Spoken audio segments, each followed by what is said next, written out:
বিশ্বব্যাপী এই স্বাস্থ্য সংকটের দিনে আপামর বিশ্ববাসী আজ তাকিয়ে আছেন অগণিত স্বাস্থ্যকর্মী এবং গবেষকদের দিকে। নভেল করোনা ভাইরাসের জিনের গঠন, তার প্রবণতা এবং প্রতিষেধকের খোঁজে গবেষণাগারে প্রাণপাত পরিশ্রম করে চলেছেন নামী অনামী বিজ্ঞান ও শিক্ষা প্রতিষ্ঠানের গবেষকরা। আর প্রায় যুদ্ধক্ষেত্রে একরকম সামনে থেকে নেতৃত্ব দিচ্ছেন স্বাস্থ্যকর্মীরা। প্রতিনিয়ত সংক্রমণের অজানা আতঙ্ক, কখনো হয়তো অপ্রতুল সুরক্ষা কবচ। সেই সব প্রতিকূলতাকে একপাশে রেখেই নিজেদের কাজের সংকল্পে অটল থাকছেন তাঁরা। কোলের সন্তানকে দূরে রেখেই হাসপাতালে থাকছেন নার্স মা, কিংবা বন্ধ কাচের ওপার থেকে চিকিৎসক বাবাকে দেখে কান্না জুড়েছে 2 বছরের শিশু। হৃদয়গ্রাহী এমন সব ছবি দিব্যি ভাইরালও হয়েছে সোশ্যাল মিডিয়ায়। হাসপাতালে যেমন চিকিৎসা কর্মীরা, ঠিক তার বাইরের রাস্তায় আবার অন্য এক লড়াইয়ের মুখোমুখি আইন রক্ষক ও অন্যান্য জরুরি পরিষেবার কর্মীরা। সরকার আরোপিত লকডাউন ঠিকমতো মানা হচ্ছে কিনা তা দেখতে গিয়েও রীতিমতো কঠোর হতে হচ্ছে পুলিশ কর্মীদের। বহু জায়গাতেই লকডাউন উপেক্ষা করেই চলছে দেদার আড্ডা, জমায়েত। প্রয়োজন ছাড়াও বাড়ির বাইরে বেরিয়ে পড়ছেন অনেকেই। নিষেধ করতে গিয়ে কয়েক জায়গায় বেশ বাধার মুখে পড়ছেন উর্দিধারীরা। ফলত অনেক সময় অনিবার্য হয়ে উঠছে অপ্রীতিকর পরিস্থিতি। বর্তমান পরিস্থিতিতে যেখানে নিজের স্বার্থেই এই নিয়ম মেনে চলা প্রয়োজনীয় ছিল, সেখানে দাঁড়িয়ে এমন ঘটনা স্পষ্টতই আমাদের অসচেতনতাকে তুলে ধরে। তবে শুধু এমন অজ্ঞানতাই নয়, সংকীর্ণ মানসিকতাও যে এই রোগ জর্জর সমাজের আরো বড় একটি সমস্যা, তা চোখে আঙুল দিয়ে দেখিয়ে দিচ্ছে এই করোনাকালীন সময়। যে স্বাস্থ্যকর্মীরা নিজেদের অসুবিধাকে গুরুত্ব না দিয়েই কেবলমাত্র আমাদের জন্য দিন রাত খেটে চলেছেন, সেই তাদেরকেই কোথাও ধরিয়ে দেওয়া হচ্ছে বাড়ি ছাড়ার নোটিশ। কোথাও বা তারা সরাসরি হেনস্থার শিকার হচ্ছেন। এমন সর্বগ্রাসী সংকটের মুখে দাঁড়িয়েও যদি এই মানসিকতার পরিবর্তন না আসে, তাহলে তা যে সমাজের পক্ষে একই সঙ্গে ক্ষতিকর এবং দুর্ভাগ্যজনক, একথা হলফ করেই বলা যায়। আতঙ্ক নিয়েই মানুষের স্বার্থে অফিস যেতে হচ্ছে ব্যাংক, বিদ্যুৎ প্রভৃতি অন্যান্য নানা পরিষেবার বহু কর্মীকেই। এই লকডাউনের সময়ও ব্যাংকের শাখায় শাখায় দেখা যাচ্ছে মানুষের ভিড়। অনেক ক্ষেত্রেই তা প্রায় অপ্রয়োজনীয়।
নমস্কার, শুভ সন্ধ্যা বন্ধুরা। অনেকদিন পর এই দীর্ঘ করোনা সংক্রমণ, লকডাউন ইত্যাদি প্রভৃতি সবকিছু পেরিয়ে অনেক দিন পর যুক্তিতর্কের আসরে আবার আপনাদের সঙ্গে যে দেখা হবে, এই প্রত্যাশাটা ছিল না, কিন্তু অনেক দিন পর দেখা হয়ে অসম্ভব ভালো লাগছে।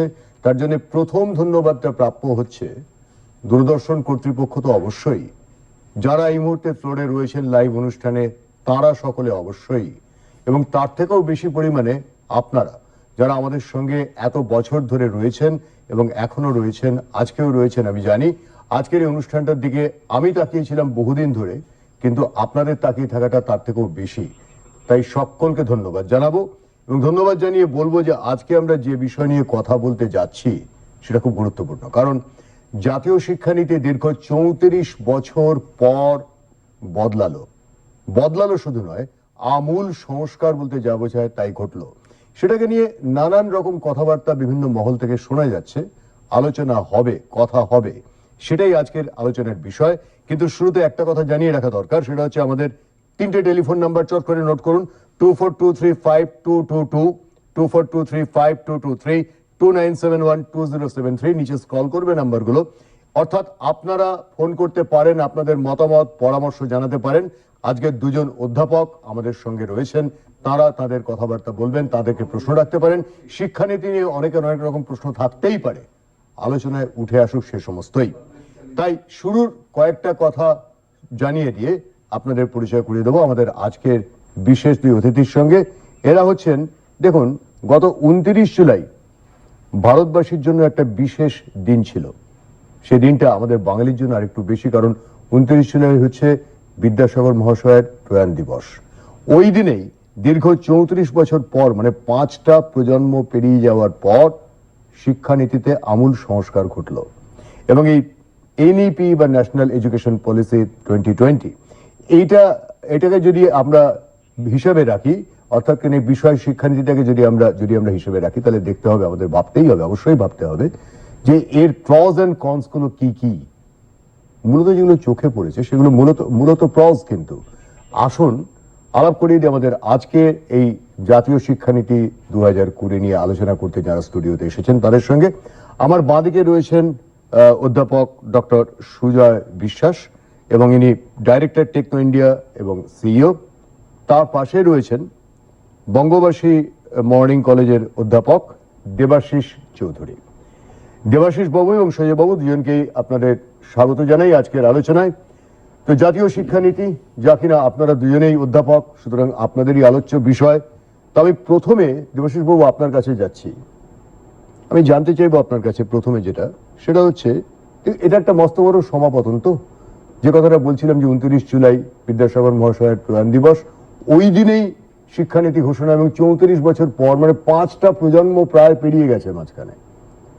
এই যে পরিবর্তনটা, একটা আমূল পরিবর্তন, মানে মেকলিট থেকে একেবারে মানে উপনিবেশিক শিক্ষানীতি থেকে আমরা বেরিয়ে আসতে পারলাম, কিভাবে দেখছেন এটাকে? না, এটাকে তো স্বাগত এবং সাধুবাদ জানাতেই হবে, কারণ আপনি যেরকম বললেন অনেক বছর পরে, মানে সেই কথা বলতে গেলে এটা অনেক লং ওভারডিউ ছিল নিশ্চয়ই। কেননা একটু অন্যভাবে বলি যে আমাদের শিক্ষা ব্যবস্থা, যারা মেধাবী ছাত্রছাত্রী তারা বিদেশে চলে যাচ্ছে। মানে আমরা জানি নাসা বা সিলিকন ভ্যালি বা আমেরিকান স্বাস্থ্য ব্যবস্থা সেটা সম্পূর্ণ ভারতীয় ছাত্রছাত্রীদের দ্বারাই। আর যারা ভারতে থেকে যাচ্ছে তারা জেএনইউ, যাদবপুর, হায়দ্রাবাদ ইউনিভার্সিটি, সেখানে ভারত তেরে টুকরে হোঙ্গে স্লোগান দিচ্ছে। তো সেই জন্য এই শিক্ষানীতির একটা পরিবর্তন এবং তার সুধারের প্রয়োজন ছিল। তো সেই জন্য আমরা এটাকে সুধার হিসেবে দেখছি, মানে অ্যাজ ইমপ্রুভমেন্ট। মানে এটা লং ওভারডিউ ছিল, তো সেই জন্য এটা সাধুবাদ জানানোর মতোই বিষয়টা। সুজয় বাবু, একটু আপনার কাছে আসবো। ডক্টর সুজয় বিশ্বাস, জানতে চাইবো, দেখুন, স্বাধীনতা পরবর্তী ভারতে 1947-এ আমরা স্বাধীনতা পেলাম 15ই আগস্ট।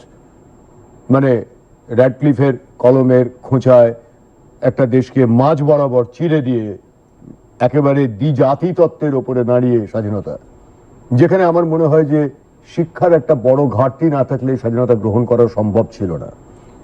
আমি আপনার কাছে জানতে চাইবো যে এই যে 86-র পরে, 86-র আগে, মানে 47 থেকে 86, এবং তারপরে যে 2020, এই যে অভিযাত্রাটা যদি ছোট্ট করে একটু আমাদের জানাতেন যে এই সময়টাকে কিভাবে দেখেছেন একজন অধ্যাপক হিসেবে, আপনার বিশ্লেষণটা কি রকম? প্রথমে আপনার মতনই আমি সকলকে, যারা আমাকে এখানে ইনভাইট করেছেন, তাদেরকে থ্যাঙ্কস জানাবো। আজকে এরকম একটা প্যান্ডেমিক চলছে, অতিমারি চলছে, তার মধ্যে আমাদের যারা ক্যামেরাম্যান, নিশ্চয়ই, সাউন্ড, নিশ্চয়ই। যারা আপনি এসছেন এর মধ্যে আমার দেবাশিস বাবুকে to make such a program এবং such a relevant program, it's a যেটা ভীষণ দরকার আলোচনা। ভীষণ দরকার। তার কারণ হচ্ছে আমি যেটা বুঝতে পারছি, মানে আমাদের দেখুন সব জায়গায় তো এটা একটা নিউ নর্মাল পরিস্থিতি। আমরা কিন্তু অফিসে যাচ্ছি, কিন্তু আমি বলি আমি যে ক্যাম্পাসে বসে 25,000 লোক আসতো, সেখানে 25 জন লোক আসতো। So it's not it's a new normal. মানে একেবারেই পুরো দুনিয়াটাই 180 ডিগ্রি ঘুরে গেছে। কিন্তু এইটা কিন্তু আমাদের একটা নতুন আঙ্গিক এনেছে। there is a paradigm shift in the thought process of education also ঠিক। and of the human being also. ঠিক ঠিক, খুব সত্যি। তার কারণ হচ্ছে আমি বলি যে আজকে আমরা কিন্তু বুঝতে শিখেছি যে কোনো এই যে যুক্তি তক্করই যেটা, এটা কিন্তু আগামী দিনে আপনি হয়তো সারা বিশ্বের বাঙালির সাথে করবেন কিংবা সারা বিশ্ববাসীর সাথে করবেন, জুম কিংবা মাইক্রোসফট টিম কিংবা যে কোনো একটা প্ল্যাটফর্মে। এটা কিন্তু এটা তো কিন্তু ছিল, কিন্তু আমাদের বোধের মধ্যে ছিল না। মানে আমাদের মানে টোটাল এটা যেটা বলতে, যে আপনার প্রশ্নটার এবার কিউটা ধরছি, আমরা বলি change is the only constant. এবং আপনি এমন একটা পিরিয়ডের কথা বললেন যখন অ্যাকচুয়ালি আমি বড় হয়েছি। আমি 85 সালে উচ্চ মাধ্যমিক পাশ করি, তার মানে 85 থেকে 89 আমি ইঞ্জিনিয়ারিং পড়েছি। তখন আমাদের একটা কম্পিউটারের ভাষা পড়ানো হতো, ফোরট্রেন 77। আজকে সেখানে পাইথন আর সব চলে এসছে এবং সারা মানে you can play with everything. Change তো ভীষণ দরকার, চেঞ্জ ভীষণ দরকার। কিন্তু দেখুন একটা- হ্যাঁ বলুন, আপনি বলুন একটা বলুন। কিন্তু এই ডেফিনেটলি চেঞ্জ ওয়াজ মানে on the cards, nothing doing. কিন্তু অ্যাট দ্য সেম টাইম নতুন ভালো বলেই পুরাতন যে একদম খারাপ ছিল, জরাজীর্ণ ছিল, তা কিন্তু নয়। But I am trying to না, নিঃসন্দেহে, কিন্তু আজকে- তাই মানে না, না, পরিবর্তনশীল দুনিয়ার সঙ্গে তো আমাদেরও নিজেদেরকে পরিবর্তন করতে হবে। এখন যে পরিবর্তনটা, এটা গুরুত্বপূর্ণ জায়গা। নিশ্চয়ই। তো হ্যাঁ বলুন, আপনার কথাটা শুনি। আমি দেবাশিস বাবুর কথা শুনে আমার মনে হলো যে আই মাস্ট টেল ইট, যে নাসা থেকে ভাষা, আমরা যে মুখ্যমন্ত্রী যে কথাটা ইউজ করেন, সেখানে কিন্তু এখনো শুধু ভারতীয় কেন, বাঙালিরাও কিন্তু এই যে এডুকেশন সিস্টেমের আউটপুট যারা, তারা কিন্তু রাজত্ব করে বেড়াচ্ছেন। সুতরাং এমন নয় যে ইট ওয়াজ বুলশিট। আমি একটু বলে নিই, আমি বলে সেটা এখানে একটা একটু ছোট্ট কন্ট্রোভার্সি থেকে যায়। জোশীবাবু কি বলছেন একটু শুনি। আমি সেটা মিন করিনি। আমি মিন করেছি যে নিশ্চয়ই এডুকেশন সিস্টেম মেধাবী ছাত্রছাত্রী তৈরি করছেই, তা না হলে নাসা, সিলিকন ভ্যালি আর আমেরিকার হেলথ সিস্টেম পুরো ভারতীয়রাই চালাচ্ছে। কিন্তু ওরা আমেরিকা, ইউরোপে গিয়ে চালাচ্ছে, ভারতের কোনো কাজে লাগছে না। আর যারা ভারতে থেকে যাচ্ছে, তারা ভারত থেকে টুকরে হোঙ্গে 30 বছর ধরে পিএইচডি করছে আর বলছে ভারত থেকে টুকরে হোঙ্গে। আমি এটা হাইলাইট করছিলাম, এই ল্যাকুনাটা আমাদের এডুকেশন সিস্টেমে, এটা হাইলাইট করছিলাম যে একদিকে রয়েছে ব্রেন ড্রেন আর আরেক দিকে রয়েছে ভারত থেকে টুকরে হোঙ্গে। এরা দুজনেই মেধাবী ছাত্রছাত্রী। কিন্তু এখানে আমি এখানে কিন্তু ব্যাপারকে অ্যাড করা দরকার নয়, যে যেটা বলছেন যে ভারতীয়রা চালাচ্ছে, নিঃসন্দেহে সত্য নাদেল্লা থেকে শুরু করে অসংখ্য নাম আমরা করতে পারি যারা বড় বড় প্রতিষ্ঠানের মাথায় বসে আছেন। That is the question about it. কিন্তু একটা প্রশ্ন থেকে যাচ্ছে, আপনি বললেন যে বাঙালি, কতজন বাঙালি আছেন তার মধ্যে? এই যারা বিশ্বের বিভিন্ন বড় বড় প্রতিষ্ঠানগুলো ভারতীয়রা চালাচ্ছেন, তার মধ্যে কতজন বাঙালি আছেন? আমি বলছি আপনাকে, you may not know, we may not know the 8 names right at this point of time. তার মানে যে নেই তা কিন্তু নয়। আমি আপনাকে বলছি যে বাঙালিরা, ইনফ্যাক্ট ArcelorMittal সেকেন্ড ভদ্রলোক কি দাস, মানে আমি আই ক্যানট রিকল কি দাশগুপ্ত। আমি এরকম প্রত্যেকটা কোম্পানিতে ইফ আই হ্যাড নোন যে বাঙালিদের নামটা জানতাম, আমি বলে দিতাম। যারা শুধু সামনে আছেন তারাই কিন্তু চালাচ্ছেন না, আমাদের বুঝতে হবে। ইনফ্যাক্ট আমি একটি ছেলের কথা বলবো, হতে পারে সেটা একটা, আমি বলছি একটি ছেলের কথা, আমরা ফিরে আসি। আমি এবার বলবো, জাস্ট আপনি যেটা বলছিলাম যে আমাদের বুঝতে হবে যে কোনটা চ্যালেঞ্জ, কোনটা অপরচুনিটি। আমি বলি, যে কোনো কথা বলার সময় বলি যে God, let me give the serenity to understand what we cannot change, courage to know to do the things that we can change, and wisdom to know what we can change and what we cannot. আজকে national education policy 2020 তে আমি কিন্তু কোনো রাজনৈতিক আলোচনা করতে আসিনি। আমার একটু খারাপ লাগলো দেবাশিস বাবুর কথা শুনে। যখন আপনি বললেন, যখন উনি বললেন, আমাদের সুজয় বাবু, আমাদের একটা ছোট্ট বিজ্ঞাপন বিরতি নিতে হবে। বন্ধুরা, আপনাদের মনে করিয়ে দেবো যে রয়েছেন যুক্তিতক্ক লাইভ অনুষ্ঠানে, আপনাদের সঙ্গে রয়েছে আমি সুপ্রিয় বন্দ্যোপাধ্যায়ের সঙ্গে রয়েছেন ডক্টর সুজয় বিশ্বাস এবং রয়েছেন আমাদের দেবাশিস চৌধুরী অধ্যাপক। চলছে লাইভ আলোচনা। বন্ধুরা, আমাদের টেলিফোন নাম্বার নিচে স্ক্রল করছে, ফোন করুন, যোগাযোগ করুন, আপনাদের প্রশ্নগুলো তুলে ধরুন। ফিরে আসছি একটু পরেই বিজ্ঞাপন বিরতির পর, সঙ্গে থাকুন।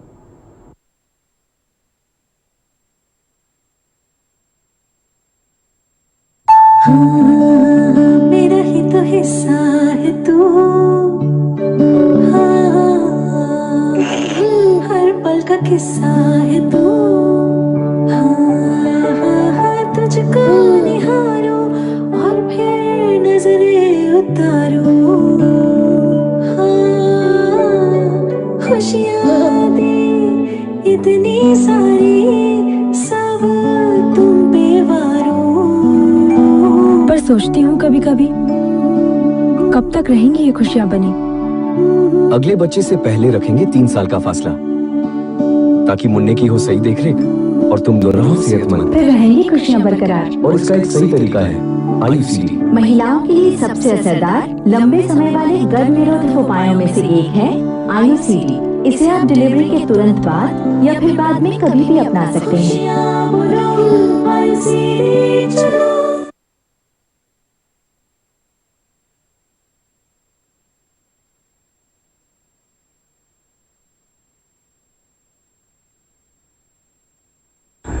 কোনো দরকার নেই।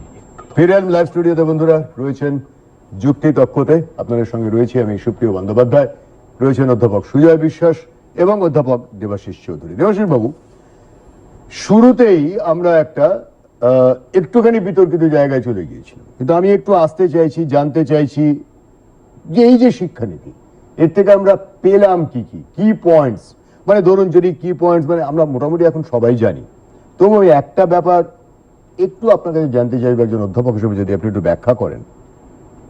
এই যে গোটা পৃথিবীর সঙ্গে অ্যাট পার করে একটা শিক্ষানীতি প্রণয়নের চেষ্টা এত বছর পরে আমরা দেখতে পেলাম, এটা কিন্তু বিশ্বের বিভিন্ন দেশের সঙ্গে অ্যাট পার। আমি বিভিন্ন দেশে বাস করে বলছি অভিজ্ঞতা থেকে, আপনি কিভাবে দেখছেন এটাকে?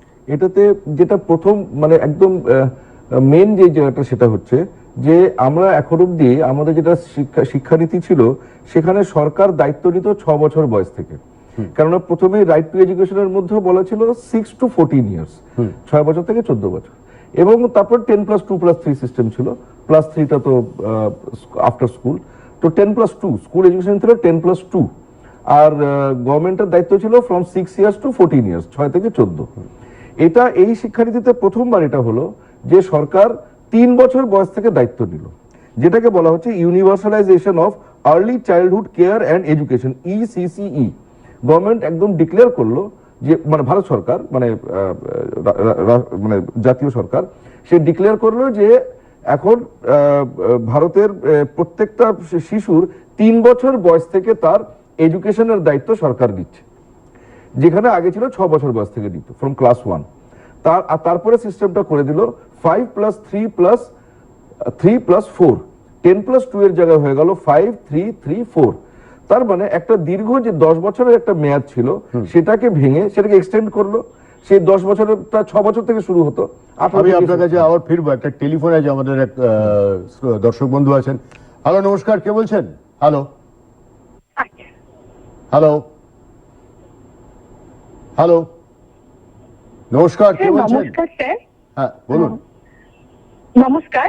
হ্যাঁ হ্যালো। হ্যাঁ বলুন। হ্যাঁ নমস্কার স্যার, আমি খড়গপুর থেকে ব্রততী বোস বলছি।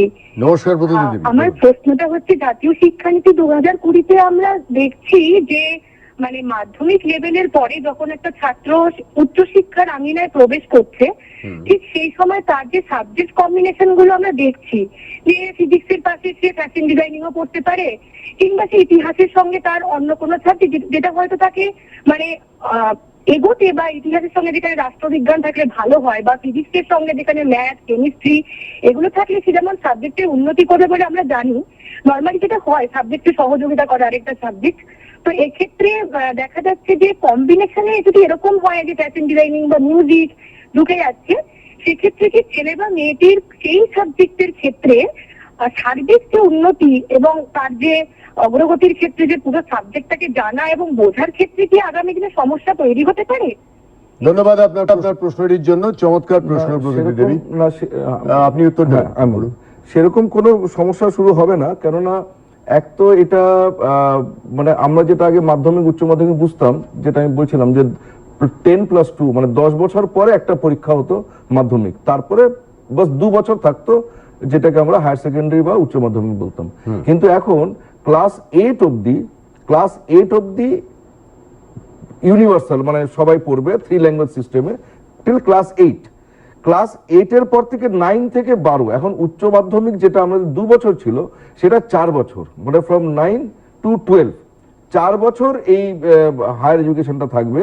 এই যে আপনি বললেন যে কম্বিনেশন অফ সাবজেক্টস, এই 4 বছরই কম্বিনেশন অফ সাবজেক্টসটা থাকবে 4 বছর। তার মানে একটা স্টুডেন্ট অনেক অল্প বয়সে সে অনেক বেশি এক্সপোজার পাচ্ছে। একজন 15 বা 16 বছর বয়সে গিয়ে তারপরে সে সাবজেক্ট চয়েস করতো, সেটা সাইলো সিস্টেম ছিল, সেটাকে বলা হয় সাইলোস, মানে আর্টস কমার্স সায়েন্স। এবার শুধু আর্টস কমার্স সায়েন্সেরই নয়, ডিফারেন্ট ল্যাঙ্গুয়েজ কম্বিনেশনসও আছে, খেলাধুলো, স্পোর্টস, মানে বলছে কারিকুলার এন্ড এক্সট্রা কারিকুলার অ্যাক্টিভিটির মধ্যে কোনো পার্থক্য থাকবে না, মানে স্পোর্টস যে আলাদা, এটা কো কারিকুলার এক্সট্রা কারিকুলার কিছুই থাকবে না, প্রত্যেকটি সাবজেক্ট সমান থাকবে। কেউ যদি শুধুমাত্র খেলাধুলোতেই হায়ার সেকেন্ডারি পাস করতে চায়, সে শুধু খেলাধুলোতেই হায়ার সেকেন্ডারি করতে পারবে।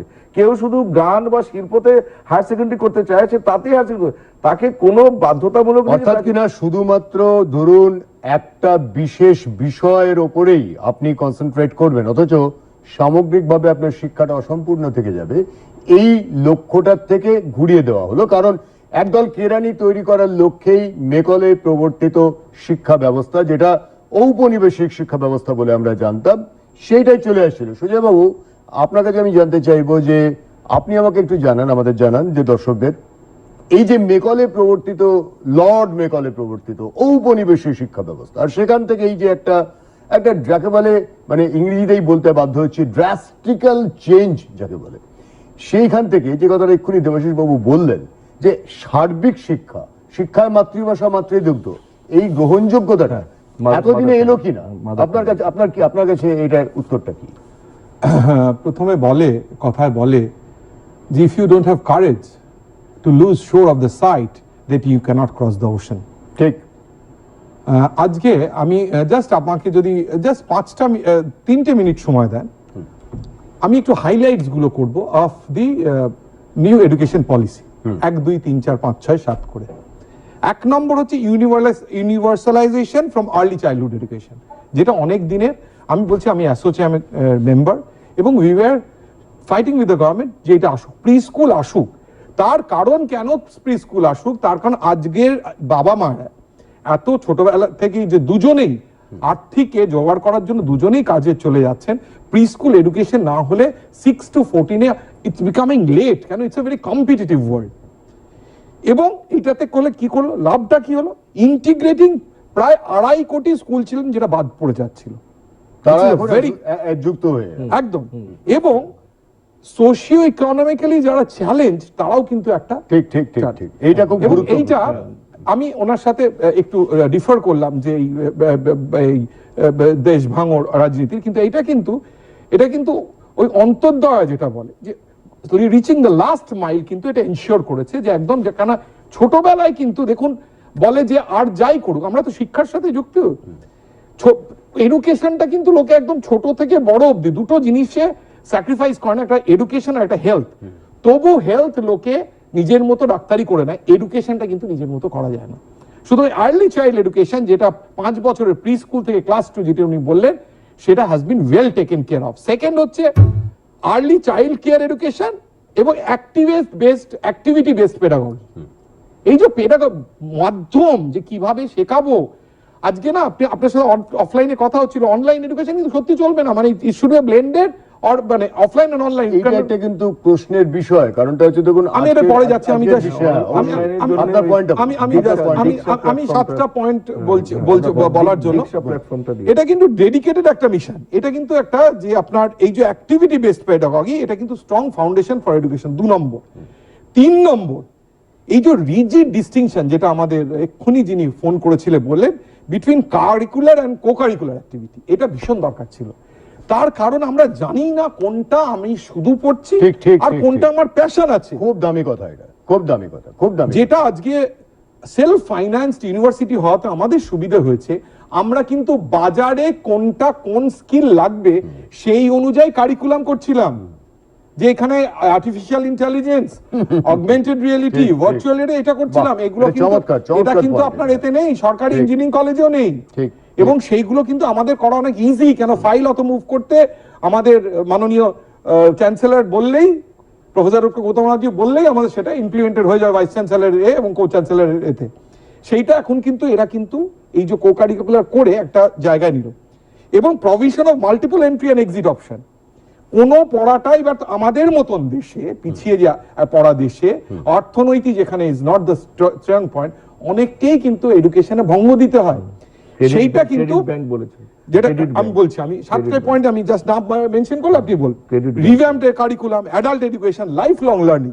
এবং আরেকটা হচ্ছে একটা লোকে ভুল বুঝছে জানেন তো, মানে ফোকাস করা হচ্ছে ভোকেশনাল স্কিলে এবং সেটাকেই বলছে ভোকাল ফর লোকাল। ভোকাল মানে খুব চেঁচামেচি করো এডুকেশনের জন্য তা না, তা তো নয়, তা তো নয়। ভোকেশন এটা কিন্তু আমি একটা নর্মাল পারসেপশন বলে ম্যানেজমেন্ট পড়াতে গিয়ে বলা হয় যে পারসেপশনই রিয়েলিটি, পারসেপশন কিন্তু রিয়েলিটি নয়। ভোকাল ফর লোকাল টার্মটা আমি তাই জন্য আমি জেনারেলি কখনো ডকুমেন্ট করে আনি না, আজকে যেহেতু এটা ভেরি ইম্পর্টেন্ট টপিক আমি কিন্তু ডকুমেন্ট করে। ফোর্থ হচ্ছে বলছে what can't be measured cannot be improved. সুতরাং এখানে কিন্তু একটা মেজারেবল জিনিস, কি কি মেজার করবে, performance, assessment, review, analytics, knowledge and holistic development, যেটা বলছে পারাক ন্যাশনাল কাছে যে পারাক করবে এটা আছে। এবং continuous tracking of the teaching learning process, এর সাথে artificial intelligence based education system. Fifth হচ্ছে টিচার এডুকেশন ইজ রিয়ালাইন্ড। টিচার এবং এই যে পেডাগজি চেঞ্জ করবে, টিচারদের আপনি কোথায় পাবেন নতুন পেডাগজি ওয়ালা টিচার?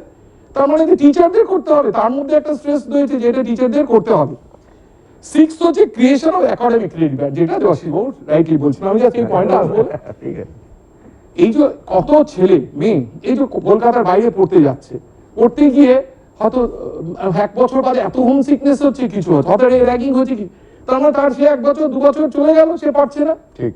এই যে একাডেমিক ক্রেডিট আর তার থেকেও বড় কথা একটা এখানে একটা মানে back end of the mind একটা কাজ করে না, যে আপনার আমাকে একটা সময় বাড়ির বাইরে চলে যেতে হবে, আমার কোনো উপায় নেই, আই হ্যাভ নো অপশন। আচ্ছা, আমাদের একটা বন্ধুরা সঙ্গে থাকুন, দেখছেন আপনারা জাতীয় শিক্ষানীতি, ফিরে আসছি আপনার কাছে সুজয় বাবু।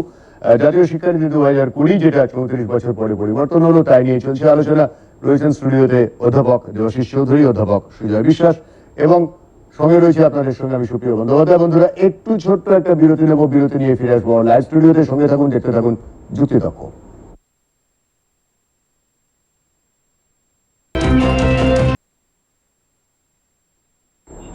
ফিরে এলাম লাইভ স্টুডিওতে। বন্ধুরা দেখছেন আপনারা যুক্তিতক্ক, আপনাদের সঙ্গে রয়েছি আমি সুপ্রিয় বন্দ্যোপাধ্যায়, রয়েছেন অধ্যাপক সুজয় বিশ্বাস, অধ্যাপক দেবাশিস চৌধুরী।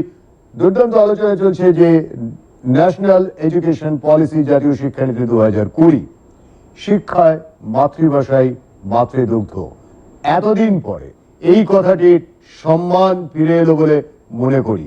দেবাশিস বাবুর কাছে আসবো, কিন্তু সুজয় বাবুর 7 নম্বর পয়েন্টটা বাকি রয়ে গেছে। আমি যে 6 নম্বর পয়েন্টটা কমপ্লিট করতে পারিনি, যে 6 নম্বর পয়েন্টটা যে একটা একাডেমিক ক্রেডিট ব্যাংক, তারপরে ইম্পেটাস রিসার্চ, যেটা আমাদের আমরা কেন, আপনি কিছুক্ষণ আগে বলছিলেন বাঙালির নাম বলতে পারবেন কেন বাঙালি কম কেন আমাদের রিসার্চ করার এটা কারণ তো ফান্ড নেই। তো আপনি কেন দেশে কেন হয়নি, রসিবাবু বলছিলেন দেশে হলো না কেন, সব তো রিসার্চে।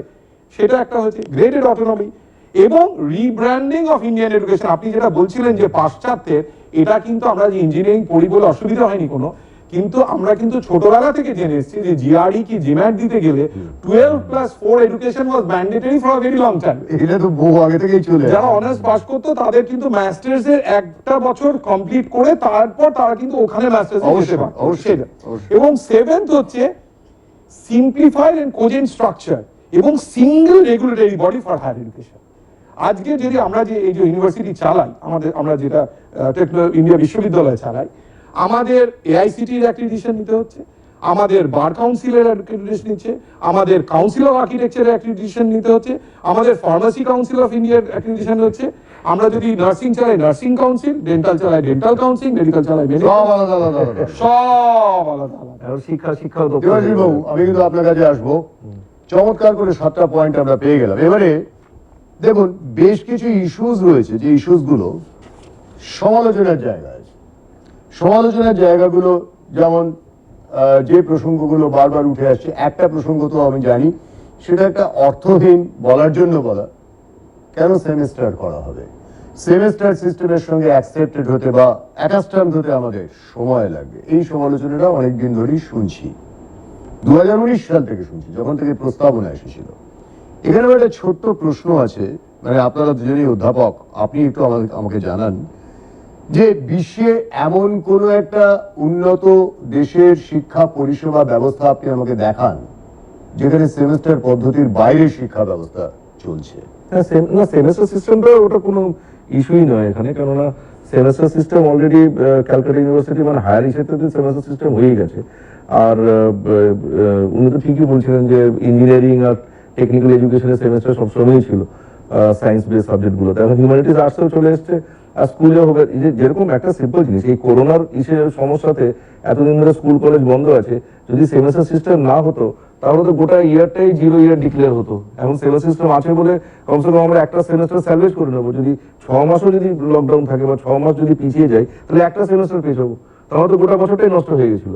তো সেমেস্টার সিস্টেম সেই জন্য নেদারল্যান্ডস এর উদাহরণ বলি আপনাকে। নেদারল্যান্ডস ঘোষণা করে দিয়েছে যে তারা রেগুলার এই একটা বছর শিক্ষাটাকে থামিয়ে রাখলো, কারণ বিকজ অফ করোনা। টেলিফোনে আমাদের এক দর্শক বন্ধু রয়েছেন। নমস্কার, কে বলছেন? হ্যালো। হ্যাঁ, হ্যালো, হ্যাঁ, একটু জোরে বলুন, শুনতে পাচ্ছি।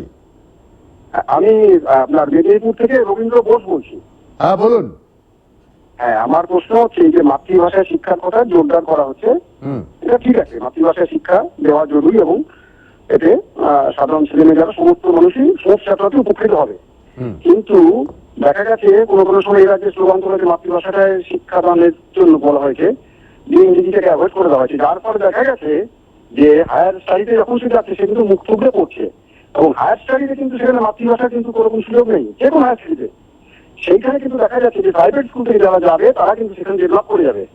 তাহলে এই যে সরকারি মাধ্যমে এত কোটি কোটি ছাত্রছাত্রীকে আমি মাতৃভাষার কথা বলা উচিত, মাতৃভাষা থাকুক, এটা নেওয়ার কোনো আপত্তি নেই।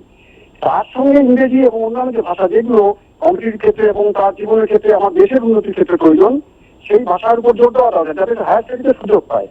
কিন্তু শুধু মাতৃভাষার কথা বললে তো এটা দেখা যাবে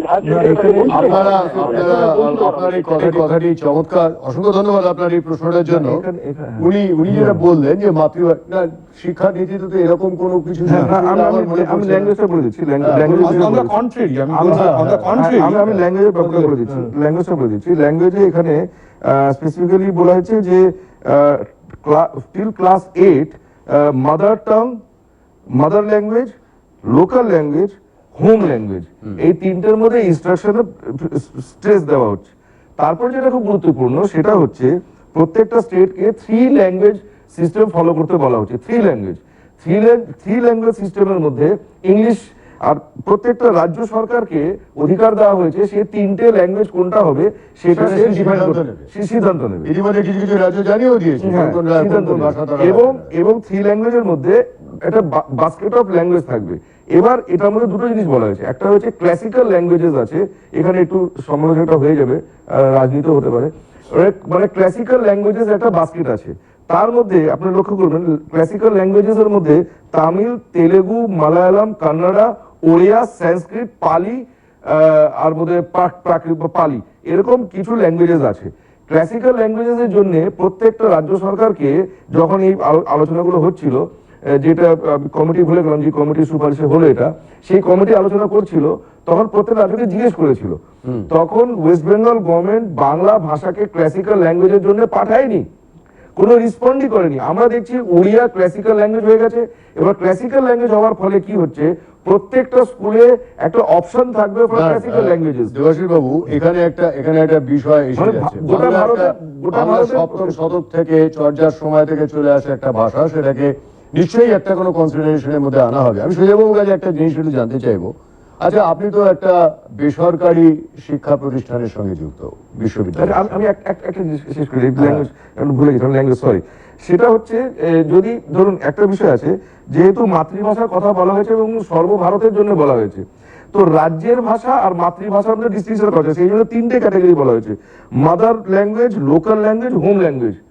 তার মানে আমি একজন বাংলা ভাষী, যদি আমি পাঞ্জাবে এখন ট্রান্সফারে আছি, চাকরি করছি বা কাজ করছি, আমি পাঞ্জাবে থাকি, তো আমার হোম ল্যাঙ্গুয়েজ বাংলা। আমি দাবি করতেই পারি যে আমার ছাত্রটি, আমার ছেলে, আমার সন্তান, সে বাংলা ভাষায়, পাঞ্জাবে বাংলা ভাষায় পড়ুক। এখন পাঞ্জাবে যদি সে বাংলা ভাষায় পড়তে চায়, তখন তাকে বাংলা ভাষা একটা বাংলা মিডিয়াম স্কুল খুঁজতে হবে। সেখানে আবার বলা হয়েছে যে pairing of states and pairing of schools, যদি পাঞ্জাবে বাংলা মিডিয়াম স্কুল থাকে, সেটা যেন আমার ছেলে যেই বা মেয়ে যেই স্কুলে পড়তে যায়, সেখানে যদি বাংলা টিচার না থাকে, অন্য একটা স্কুল থেকে বাংলা টিচার জোগাড় করে দেওয়ার সুপারিশ করা হয়েছে। এবং বেঙ্গল থেকে বেঙ্গলি টিচার নেওয়ার সুপারিশ করা হয়েছে, states, so that they can pair এবং যাতে বিভিন্ন ভাষা, বিভিন্ন ভাষার একটা অ্যামালগামেশন হয়। এবং সোজা কথা, কারণ আমাদের দেশটাই তো তাই, নানা ভাষা, নানা মত, নানা পরিধান, সেখানে সেই বিবিধের মাঝে মিলনটা যাতে মহান ভাবে ফুটে ওঠে, সেটা। সেটাও আপনার কাছে একটা ছোট্ট প্রশ্ন, ছোট্ট উত্তর চাইবো।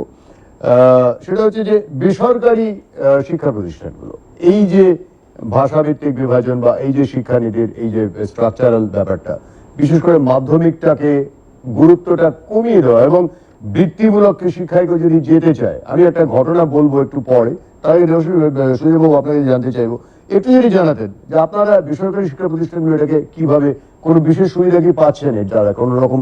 আমি একটা কথা বলি আপনার উত্তরে যাওয়ার আগে। দেখুন, আমি তো 7টা পয়েন্টস বলুন যে positive, from a very positive point of view. In fact বলে যে, আমি সব সময় বলি যে good thoughts leads to good actions, good actions leads to good habits, good habits leads to good character, and good character leads to good destiny. Thought প্রসেসটা খুব ভালো। Now comes the second one, the implementation or the action part. If the action part is not there, it won't be a habit, it won't be a character, it won't be a একটু বাংলা শুনতে চাইছি, মাফ করবেন, মার্জনা করবেন। এবার হচ্ছে যে আমার যে অভ্যেসটা হবে, আমার থট প্রসেসটা হচ্ছে, আমার তো এটাকে লাগু করতে হবে, ইমপ্লিমেন্ট করতে হবে। এই ইমপ্লিমেন্টেশন প্রসেসটা কিন্তু এত ইজি নয়। দেবাশিস বাবু একটা এক্সাম্পল দিলেন বললি, এই যে টোটাল যে প্যারাডাইম শিফট হলো আর কি, যে 6 বছর থেকে আজকে, কি সত্যি আপনি মনে করেন আমাদের 2.5 কোটির জন্য প্রি স্কুল রেডি আছে? নো। প্রি স্কুলের কি ট্রেনিং এর কোনো ব্যবস্থা আছে?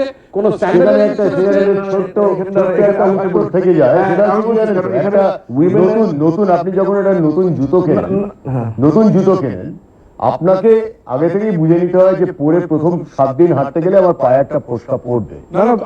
আমি বলিনি কথাটা, দরকারি কথা, যে এখানে ব্যাপারটা হচ্ছে যে হ্যাঁ, নিঃসন্দেহে প্রস্তুতি একটা লাগে, নিঃসন্দেহে লাগে। এখন ধরুন 34 বছর পরে, 34 কেন, আমি বলবো 47 থেকে শুরু করে এই মানে 73 বছর পরে একটা শিক্ষানীতিতে আমূল পরিবর্তন আনা, মানে আগা পাঁচতলা পরিবর্তন করে ফেলা। আমি জানি এর কিছুর উত্তর আছেই, জোশবাবু কি বলছেন?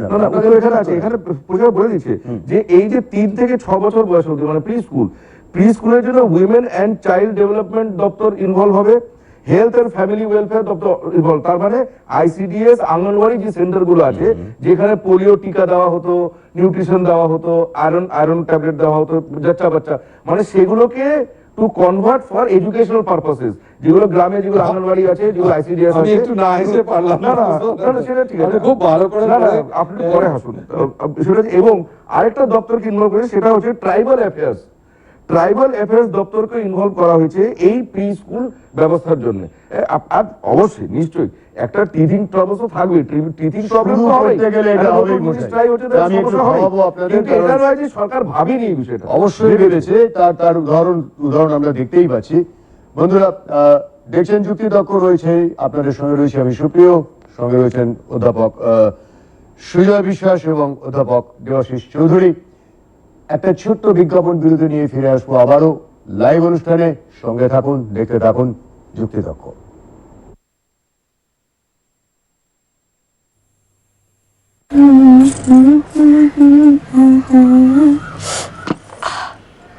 सुनो, हाँ, अभी गाड़ी बुलाता हूँ। क्या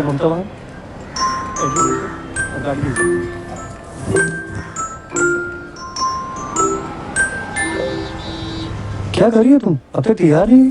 तैयार तो हूँ मैं माँ बनने के लिए, और फिर से तुम्हारी दुल्हन बनने के लिए भी।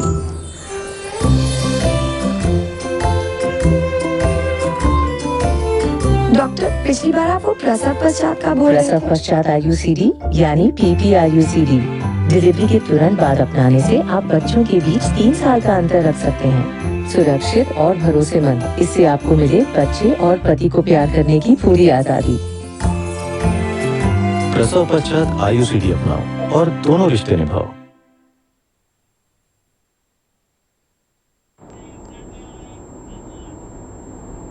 ফিরে এলাম লাইভ অনুষ্ঠানে। বন্ধুরা দেখছেন যুক্তিতর্ক, আপনাদের সঙ্গে রয়েছি আমি সুপ্রিয়, আমার সঙ্গে অধ্যাপক সুজয় বিশ্বাস এবং অধ্যাপক দেবাশিস চৌধুরী। আজকে আলোচনার বিষয় জাতীয় শিক্ষানীতি 2020, যেটা নিয়ে বেশ চমৎকার নানান তথ্য উঠে আসছে।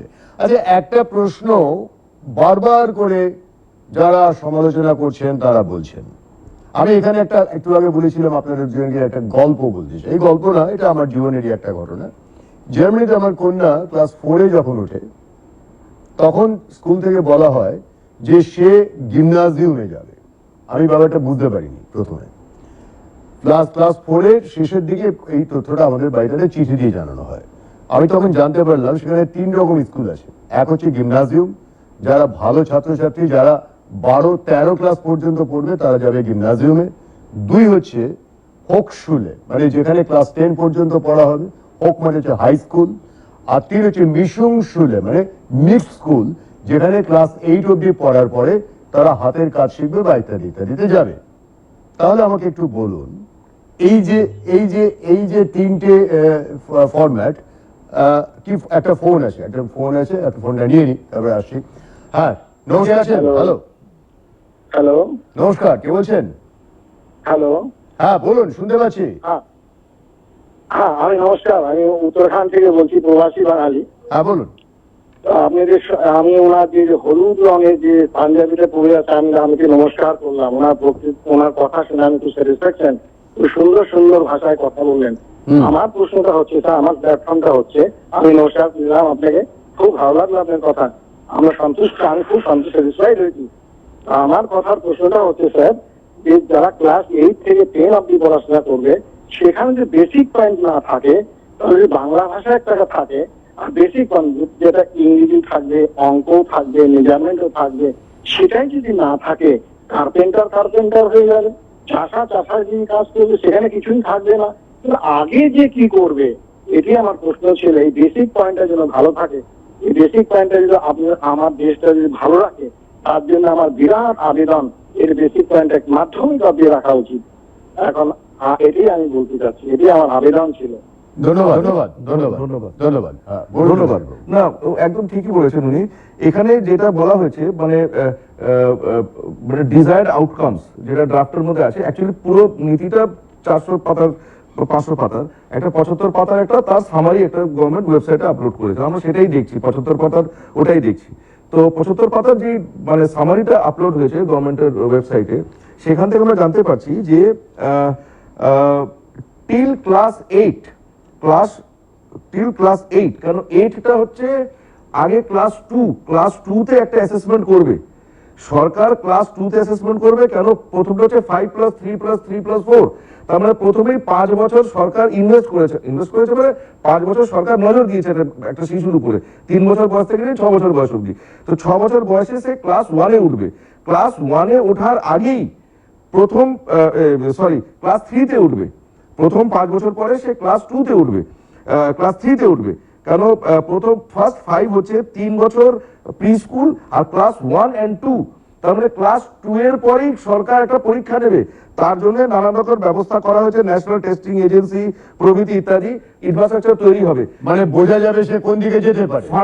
কোন দিকে নয়, ফান্ডামেন্টাল, যেটা মানে 3 R's, reading, writing and arithmetic, এই 3টে in the one of the 3 languages, mother language, local language বা হোম ল্যাঙ্গুয়েজ, এই 3টের মধ্যে কোনো একটা ল্যাঙ্গুয়েজে ক্লাস 2-তে ওঠার আগেই, ক্লাস 3-তে ওঠার আগেই সরকার দেখে নেবে যে 3 R's জানছে কিনা। কেননা আমরা জানি ক্লাস 10 অবধি, আপনি ঠিকই বলেছেন, ক্লাস 8, 9 অবধি একটা সেন্টেন্স লিখতে পারছে না, মাতৃভাষাতেও পারছে না, ইংরেজি তো দূরস্থান। তো সেই জন্য এটা সরকার দায়িত্ব নিয়ে করছে। ক্লাস 3 থেকে ক্লাস 3, তারপরে হচ্ছে ক্লাস 3 to 5 হচ্ছে প্রথম 3। ক্লাস 3 to 5 এ এই 3টে ল্যাঙ্গুয়েজই পড়াশোনা হবে, হোম ল্যাঙ্গুয়েজ, মাদার ল্যাঙ্গুয়েজ আর স্টেট ল্যাঙ্গুয়েজ, বা যেটাকে লোকাল ল্যাঙ্গুয়েজ বলা হচ্ছে, স্টেট ল্যাঙ্গুয়েজ। তার মানে আমি যে রাজ্যে বসবাস করছি সেই রাজ্যের, আমাদের রাজ্যগুলো ভাষা ভিত্তিক। আপনি যেমন উত্তরাখণ্ডে আছেন, উত্তরাখণ্ডের ভাষা হিন্দি, কিন্তু আপনার মাতৃভাষা তো হিন্দি নয়, আপনি তো বাঙালি। তার মানে আপনার মাদার ল্যাঙ্গুয়েজ বা আপনার হোম ল্যাঙ্গুয়েজ হচ্ছে বেঙ্গলি, কিন্তু আপনার স্টেট ল্যাঙ্গুয়েজ হচ্ছে হিন্দি। এবার আপনার কাছে অপশন আছে যে আপনি উত্তরাখণ্ডে বাংলায় ক্লাস 8 অবধি পড়াতে পারবেন 3 ল্যাঙ্গুয়েজ ফর্মুলাতে, ক্লাস 8 অবধি। এবং আরেকটা বলা হচ্ছে যে ডিস্টিংশন বিটুইন, যেটা আপনার কথার সাথে মিলে যাচ্ছে, সেটা হচ্ছে যে distinction between public and private school কমিয়ে দেওয়ার খুব ব্যবস্থা নেওয়া হচ্ছে, একদম ক্যাটেগরিক্যালি বলা হচ্ছে। জায়গাটা একটুখানি আসলে জসিম বাবু, আপনি চমৎকার উত্তরটা দিয়েছেন। আমার ধারণা উনি ঠিকই উত্তরটা পেয়ে গেছেন, বুঝেছেন ব্যাপারটা কি। যে আমি ওইটা ছোট্ট করে শেষ করে দিই যে তখন থেকে তাহলে ক্লাস 4 থেকে সিদ্ধান্ত হয়ে গেল একটা বাচ্চা তার মেরিটটা লেভেলটা কি, এবং সেটা সিদ্ধান্তটা এক্ষেত্রে দেখা যাচ্ছে ক্লাস 3 হচ্ছে কাট অফ দ্য ইয়ার, যেখানে বোঝা যাচ্ছে তার লেভেলটা কি, সে কোন স্কুলে যাবে, কোন ধরনের স্কুলে। কিন্তু একটা প্রশ্ন বিভিন্ন মহল থেকে উঠে আসছে, সেটা হচ্ছে এইরকম। প্রথমত হচ্ছে হেকি নিয়ে একটা বারবার করে নানান কথা শুনছি, নানান ধরনের মানুষ বিভ্রান্ত হচ্ছেন। হেকি নিয়ে সুজয়বাবু আপনার একটা ছোট্ট উত্তর চাইবো, জসিমবাবু আপনার কাছে ছোট্ট একটা উত্তর চাইবো। হেকি নিয়ে তো হেজিমনি কেন? আমি একটু আমি জাস্ট আগের থেকে একটুখানি আগেরটা ধরবেন না, আপনি দয়া করে হেকিটা। আমি একটাই বলার হচ্ছে, আপনি যেটা বললেন, ইনফ্যাক্ট আপনি জার্মানি যে গল্পটা বললেন, কিংবা গল্পটা মশাই আমার নিজের কন্যার সঙ্গে ঘটনা। কিন্তু ইস্যু হচ্ছে ইভেন 12-এ উঠেও আমরা দেখেছি, আমরা যখন সে তখনও সিদ্ধান্ত নিতে পারে না, সিদ্ধান্ত নিতে পারে না, সে জানেই না, শুধু মার্কেট পারসেপশন, মার্কেট কি চাইছে, মার্কেট পারসেপশন। আজকে সায়েন্স পড়বে, ভালো স্টুডেন্ট আগে ছিল সায়েন্স পড়বে, আমাদের বাবা চাপ দিয়েছিল এখন হচ্ছে সায়েন্স পড়ার থেকেও, এখন হচ্ছে যে সায়েন্স পড়ে ইঞ্জিনিয়ারিং পড়লেও সবাই, যেহেতু সবাই আউটার গ্ল্যামারটা সবাই ইঞ্জিনিয়ারিংটা কি করে তার সম্বন্ধে বিরাট আইডিয়া নেই, ভার্টিক্যালস অফ ইঞ্জিনিয়ারিং সম্বন্ধে আইডিয়া নেই। কিন্তু মাথায় বাঙালিরা কিংবা জেনারিক ভারতবর্ষের 4-5টা কোম্পানির নাম আসে, সিটিএস, টিসিএস, উইপ্রো, ইনফোসিস, এরকম টেক মাহিন্দ্রা, এরকম। এবার হচ্ছে যে ইস্যু হচ্ছে তারা তাই জন্য শুধু কম্পিউটার সায়েন্স পড়তে চায়। আজকে যে আপনি বলছেন 3-4 মিনিটের এতে, মানে আমি হেকি নিয়ে উনি বলেনি, তারপর আমি বলবো, আমি জাস্ট এই যে সিলেকশন আজকে আমার বলছি না, লোকে যদি 3 থেকে 1 মিনিট, লোকে যদি জানে, লোকে যদি ওরিয়েন্টেড হয়, তখন কিন্তু এই গ্রেডেশন সিস্টেম যে লোকে করতে পারে না। এবং আরেকটা এডুকেশন আমরা একদম ডিসকাস করিনি, this policy has also discuss না, ভীষণ আমি বলছি একটা ভীষণ ইম্পর্টেন্ট জিনিস, একটা ইস্যু, যেটা there is a lot of emphasis, বলে 75 পাতা তো করেছে, lot of emphasis on entrepreneurship, ব্যবসা করা। এটা খুব দরকার। বাঙালিরা এখনো ব্যবসাকে ব্যবসা বলে, বাঙালি বলে না, আপনি কি বলছেন? আমি একটা কথা বলতে চাই যে শিক্ষাটা যদি শিক্ষার্থী বা বিদ্যার্থী তার জন্য যদি উপযোগী না হয়, একটা যে ছাত্রছাত্রী পড়াশোনা করছে তার জন্য যদি পড়াশোনাটা উপযোগী তার জীবনের কাজে লাগছে না, সে তার কোনো ডেভেলপমেন্ট হচ্ছে না, সে এনজয় করছে না, সে ভালো পাচ্ছে না, তাহলে যদি সেই শিক্ষাটা বিদ্যার্থীর জন্য উপযোগী না হয়, সে বিদ্যার্থী পরবর্তীকালে সমাজের জন্য উপযোগী হবে না, সে বিদ্যার্থী সমাজের জন্য উপযোগী হবে না। সমাজের কোনো কাজে লাগবে। হিকির ব্যাপারটা একটু চট করে বলুন তো বিষয়টা। হিকিটা নিয়ে যেমন ধরুন বারবার করে বলা হচ্ছে যে এটা একটা নাকি চাপিয়ে দেওয়া হলো উচ্চশিক্ষা পরিচালনায়। হিকি যে নিয়ন্ত্রক সংস্থা, আপনি উচ্চশিক্ষা প্রসঙ্গটা বলতে চাইছিলেন, সেটা চূড়ান্ত কেন্দ্রীয়করণ করা হয়েছে বলে একটা কথা বিভিন্ন মহল থেকে উঠছে। আপনি বলবেন আগে নাকি? আমি বলছি, বলুন ছোট্ট করে, কিন্তু সময় কম। আপনার যে আমাদের কোথায় মানে অ্যাপ্রিহেনশনটা কোথায়, আমি বলছি অ্যাপ্রিহেনশনটা হচ্ছে আজকে ইউজিসি আইসিটি, আমি বললাম যে প্রবলেমস গুলোর কথা, এখন হেকির যে স্ট্রাকচারটা এতই ইনকমপ্লিট কিংবা এতই আমাদের কাছে অস্বচ্ছ, যে একটা ধরুন একটা কেন্দ্রীয় সংস্থা হলো, একটা সিঙ্গেল বডি হলো, এবার সিঙ্গেল বডির মধ্যে যদি আলাদা আলাদা এগেন এসবিও হয়, তাহলে তো আমার প্রাণ নষ্টাগত হয়ে যাবে। তার কারণ আমার দুটো আবার ধরুন এআইসিটি পাস করলে আমি একটা ইঞ্জিনিয়ারিং কোর্স চালাতে পারি, এবার এআইসিটির ওই সাব ইউনিটটাই ঢুকলো প্রিলিমিনারি ইউনিটের মধ্যে, এবার আবার তাকে গিয়ে একজনকে টেকনিক্যাল, একজনকে ফিনান্সিয়াল, একজনকে লায়াবিলিটি বোঝাতে হলো, তাহলে কিন্তু এই ব্যাপারটা কিন্তু বিলে এখনো স্পষ্ট নয় দা হাউ দিস সাব ইউনিট। এটা একটা খুব ভাইটাল পয়েন্ট আপনি বলছেন। দেশু, আপনার বক্তব্যটা শুনে নিয়ে কি সংক্রান্ত বিষয় এটা মানে যেহেতু একটা গভর্নেন্স যেখানে বলাই হচ্ছে separation of powers and common norms, এটা অবজেক্টিভস এর প্রথম দিকেই আছে, মানে ক্ষমতা আর নরমেটিভ মানে দুটোকে মানে মানে যেরকম কিরকম করে বোঝানো যায়, মানে একটা একাডেমিক অ্যাসপেক্ট থাকবে, একটা কোনো যে ওনাদের যে একটা সমস্যা আছে, যেমন ওনাদের মানে মার্কেট ওরিয়েন্টেড নয়, মানে স্টুডেন্ট ওরিয়েন্টেড, মার্কেট মানে স্টুডেন্ট ওরিয়েন্টেড এরা প্রোগ্রাম করছে, তখন ডেন্টালের জন্য আলাদা, লয়ের জন্য আলাদা ইত্যাদি একটা কারিকুলাম ডিজাইন করা হলো, তার মধ্যে দুটো পেপার ডেন্টাল আছে, আবার দুটো পেপার ফার্মেসির আছে, তো একটাই কারিকুলামের জন্য 10 জায়গায় দৌড়াদৌড়ি করছেন। তো সেই জন্য একাডেমিক জিনিসটাকে আলাদা করা আর অ্যাডমিনিস্ট্রেটিভ জিনিসগুলোকে আলাদা করা, আমার মনে হয় সেই পয়েন্ট অফ ভিউ থেকে যদি কোনো স্টেপ নেওয়া হয় তাহলে নিশ্চয়ই ঠিক হবে। কারণ যেহেতু কারিকুলাম আর সিলেবাস নিয়েও রিথিঙ্কিং হচ্ছে, তো তার অ্যাডমিনিস্ট্রেটিভ অ্যাসপেক্টস গুলো চিন্তা রিথিঙ্কিং হবেই, নিশ্চয়ই হবে, কোনো না কোনো নিশ্চয়ই আসতে হবে। এখানে একটা প্রসঙ্গ থেকে যায়, দেখুন শিক্ষার বাণিজ্যিকরণ, এই অভিযোগটা, হ্যাঁ এই অভিযোগটা উঠছে এবং এটিকে কেন্দ্র করে উঠছে। কিন্তু আমি মনে করি যে আমরা যে পথে বিগত 73 বছর ধরে হেঁটেছিলাম, তাতে আমরা মূলত শিক্ষাটাকে বাণিজ্যিকরণটাই করেছিলাম। এখন হঠাৎ করে এই 9-এর দশকে বামফ্রন্ট আসার পরে যেরকম না কম্পিটিশন হতে দেবো না, তাতে লোকের চাকরি চলে যাবে, ইংরেজি তুলে দিয়ে ইংলিশ কথাবার্তা হয়ে যাচ্ছে নাকি? ইংলিশ তুলে দিয়ে নর্মাল ওয়ে অফ রিয়াক্টিং, মানে আমরা করি, আমরা তো অ্যাকচুয়ালি রেসপন্ড করি না, আমরা রিয়াক্ট। ঠিক এবার হচ্ছে রেসপন্ড করতে হবে, আমাদের রেসপন্ড করতে হবে। এবার রেসপন্ড করতে গিয়ে আজকে দেখা যাচ্ছে কেন্দ্রীয় সরকার কিন্তু বিভিন্ন সংস্থা চালাতে পারছে না বলে প্রাইভেট অর্গানাইজেশনকেই ডাকছে। কিসের শিক্ষার? আজকে শিক্ষায় যদি বাণিজ্যিকরণ না হতো, আজকে আমার এখানে বলার মানে ইটস নট অ্যাডভার্টাইজমেন্ট, কিন্তু আমাদের সংস্থা থেকে 5 লক্ষ ইঞ্জিনিয়ার বেরিয়েছে। এই 5 লক্ষ কোথেকে বেরোতো? যাদবপুর, শিবপুর থেকে বেরোতো। তাহলে প্রশ্ন হচ্ছে, আমি যদি যুক্তরাষ্ট্রীয় কাঠামোর দিকে তাকাই, ইউএসএর দিকে তাকাই, আমি যদি জার্মানির দিকে তাকাই, যে দেশগুলো শিক্ষাতে, আপনি হার্ভার্ড বলুন, স্ট্যানফোর্ড বলুন, এগুলো সবগুলো প্রাইভেট বিশ্ববিদ্যালয়। আজকে প্রাইভেট বিশ্ববিদ্যালয় হয়েছে বলে আজকে ইন্ডিয়ার এই প্রসঙ্গটা তুলে এই যে সমালোচনা, আচ্ছা জোশীবাবু, আমাদের শেষের দিকে চলে এসেছি, আপনার শেষ কথাগুলো শুনবো। সমালোচকদের উদ্দেশ্যে 3টে বাক্য চাই, 3টে বাক্য, একদম ঠিক। 3টে বাক্য। আমি রিপিটই করে দিচ্ছি, শিক্ষাটা শিক্ষার্থীর জন্য লাভদায়ক হতে হবে। ঠিক, একটা স্টুডেন্ট যদি সে নিজে না রিলেট করতে পারে আমি কি পড়াশোনা করছি, নিজেই না বুঝতে পারে কি পড়াশোনা করছি, আমার জীবনে কি কাজে লাগবে, তাহলে যদি কেউ এটাই বলুক যে হ্যাঁ কারিগরি বিদ্যাই শেখাচ্ছে শুধু, কিন্তু কারিগরি বিদ্যা যে শিখছে একটা কামারের ছেলে, আমি প্রত্যন্ত গ্রামের একটা ছেলে, একটা ছাত্রের কথা ভাবছি, আপনার কিন্তু 5টা বাক্য হয়ে গেল। হ্যাঁ, সে জানে যে আমাকে আমার বাবার কামারের কাজটাই করতে হবে, তার জন্য যদি সে একটা ক্রেডিট ব্যাংকের মাধ্যমে যদি একটা ছোট সার্টিফিকেট পায়, অর্থাৎ বৃত্তিমুখী শিক্ষা হলেই হবে না, সেটাকে অ্যাপ্লাইড এবং তাকে মেইনস্ট্রিম করতে হবে, করতে হবে।